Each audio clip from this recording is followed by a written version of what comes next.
এই নাও পুঁই শাকের তরকারি। না না নিয়ে যাও, আমি ওইসব নেবো না। কেন? না তুমি পুঁই শাক ভালো খাও বলে দিতে এলাম। আমি নেবো না। তুমি ভালো খাও তো পুঁই শাক। না, আমার এই দেখো কত সুন্দর করে তরকারি না করেছি। না আমি খাবো না। খেয়ে নেবা? না না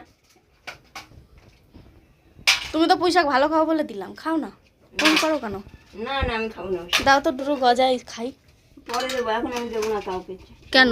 না ওই তো কত গজা রয়েছে ওখানে। থাক, তুমি তো খেতে পারো না, দাঁত নেই। আমি তো লোকের জন্য এনেছি, লোককে দিতে হয় না, খালি নিজে খাবো নাকি? তা লোককে দেবা না, আমি তোমার ছেলের পর আমার দেবা না? পরে চান করবো তারপরে। এই নে নিয়ে যায় এগুলো। নাও তরকারিটা মিটকে সে তুলে রাখো না, বিড়ালে না না আমি খাবো না ওইসব। খেয়ে নেবা? না বেশি ঢং করে। কোথায় গেল? এটা বন্ধ করে রাখছো? এই একটা চিন কাগজ নিয়ে, চিন কাগজ দিই। এখানে ঢাকা দিয়ে রাখলাম, খেয়ে নেবা ভাত দিয়ে। তুমি ভালো খাও বলে দিলাম।